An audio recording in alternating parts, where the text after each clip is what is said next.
Welcome, Lobo fans. Thanks for pushing play for Inside the Lines with Coach Heather Dyche. I'm Kurt Esser, your host. Welcome, Coach. Nice road trip. Long road trip, huh? Great road trip. Yeah, great road trip. Good for our confidence, and I thought 2 pretty well-deserved wins for our team, but a lot of travel. That 4-hour drive on Saturday was tough. Yeah, and what I saw and what a lot of us talked about was the seniors. Cassie, our senior keeper, will be on in the next segment.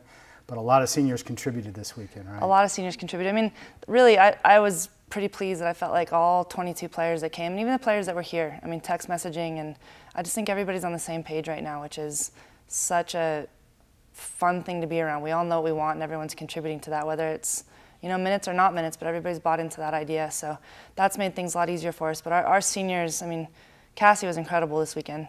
I mean, she had a game against Utah State that I thought saved the game for us. Mm-hmm. But she just has a presence. She's really confident right now, and you can tell that she just has some savvy to her. I mean, she's done this for a while now, and you can feel that, and I think that spreads through our team. And then our entire front line, we're starting seniors. 2 of them are fifth-year seniors. So Corinne Blanksma and Maddie Olgwin and Dylan O'Connor were all outstanding this weekend, too. Very good. And Alyssa Coonrod made some contributions as well. I thought Alyssa was probably one of our best defenders all weekend long. And she played against the opponent's 2 best players were over on her side, and you just didn't see them. I just thought she did a great job, and that's not her position. Yeah. Alyssa's been a midfielder and a wide forward, you know, throughout college, so we're so impressed with her. That's great. Yeah. You love it when a kid just steps up and says, this is what I'm going to do. Yep.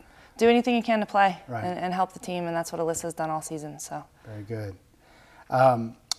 You know, a couple of tough matches at home this weekend, but obviously we're at home, and it's good to be at home, right? We haven't been here in a long time. I mean, we had our scrimmage, but it seems so weird to not be planning our trip and getting on a plane on Thursday.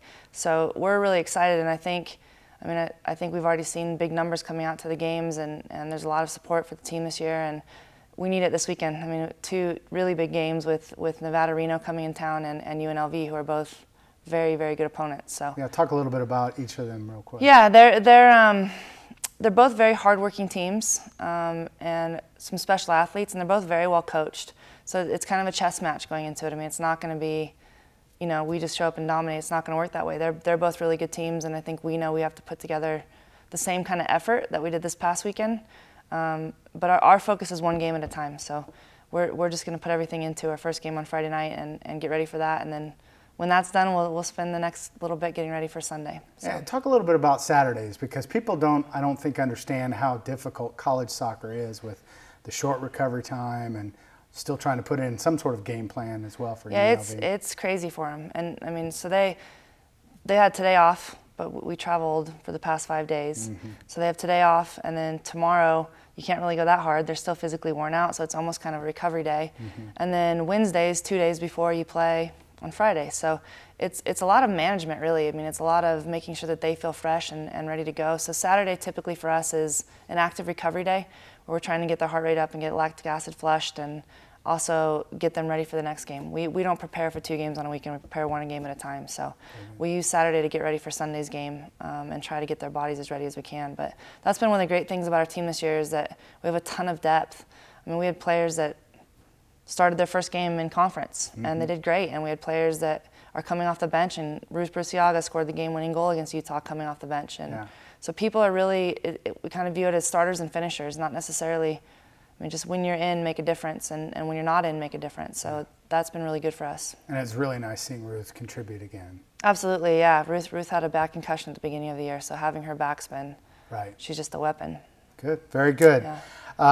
One last thing about Cassie, you know, she's a senior, and times I've talked to her, you've said it, you know, she has a presence about her. Those folks who maybe watch soccer from way up in the stands don't understand how much a keeper really directs traffic down there, and she's done a great job this year. Yeah, Cassie gets it. I mean, she's off the field, on the field. She's just a young lady that you really enjoy being around. She has a great presence to her. She's an unbelievable student, and she's a great leader. She cares. She invests in all the other players. I mean, anything that we've kind of had questions with as a staff on how do we, you know, move things in different directions, she's been really helpful with. But she just, it means a lot to her, and you can tell that in the way that she plays and the way that she leads our team. So she's incredible. That's some of what I think she wants to go into teaching, and you can kind of sense that she wants to be a teacher, and teachers are great leaders and imparting wisdom.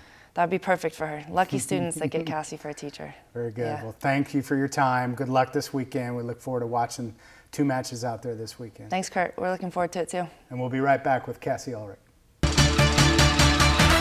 Welcome back, Lobo fans, and welcome to the show, Cassie. Good to have you here, and a great opener to the conference weekend. Oh, thank you. I'm glad to be here. Tell the Lobo fans a little bit about yourself and how'd you get to this point right now? Okay. Well, I'm a local product of Rio Rancho. I've been playing soccer since I was 11 or 12, and you know, it was just a really quick uprising into club soccer, and ended up coming to UNM just kind of last minute. It all fit together perfectly, and now I'm here. It's good. It's good to have you here. You know, you guys had the last weekend off before your conference opener. Do you think that was a benefit to the travel and to why you guys opened so well? I think it was a very smart move on the coach's part. I think we were able to rest a little bit and recover, not having those high-intensity games twice in the weekend, and also it allowed us to work on some tactical components of the game and kind of refine our defensive strategies as well as our offensive strategies. Yeah. It's amazing how much you talk out on the field. and you're not the only one. I'm not singling you out, but keepers in general really are the quarterbacks out on the soccer field, aren't they? Absolutely. We just see everything in front of us, so it's kind of our responsibility to be able to recognize when something might be about to break down and fix it before it happens. Very good.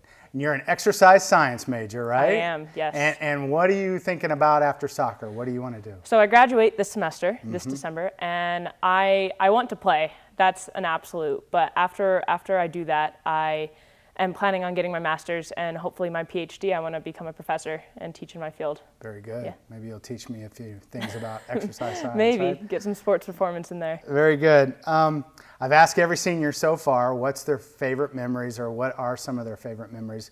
You have a few that you'd like to share with them? Yeah, I think one of them has to be my freshman year when we went to the NCAA conference tournament. I was kind of a interesting situation because I did redshirt my freshman year, but as the only other backup goalkeeper, you know, I was able to travel. I had to travel, and to experience that was incredible, to play a team like UCLA. And you know, we've only played more teams like that since, and playing those teams, those ranked teams, and competing with them each and every time has been a tremendous experience. And hopefully we'll have a few more of those after the conference. Yeah, hopefully. That's the plan. Good. You mentioned you're from Rio Rancho, and you know, you got a couple of big matches this weekend. How important is it to get fans and the crowd support that we have out there watching Lobo soccer? It's so important. It just boosts the energy all around the stadium, all around the community for us, and it boosts our energy, and we get so hyped about the games, and we get so excited. And you know, you think back to Florida State when we had a couple thousand fans, almost 3,000, fans in the stand, and that energy was tremendous. Having that roar of the crowd from our community, just showing the other team, you know, we're a big soccer community. We're a big community for Lobo athletics, anyways, and it's just so supportive. We couldn't ask for anything better. Well, it's going to be a great week with a lot of different action going on. Of course, the football team plays New Mexico State. You guys have Nevada and UNLV. Thanks a lot for coming out. Yeah. And we hope, Lobo fans, I hope you come out Friday night, 7 o'clock for Nevada, and Sunday at 1 for UNLV. Thanks for push and play.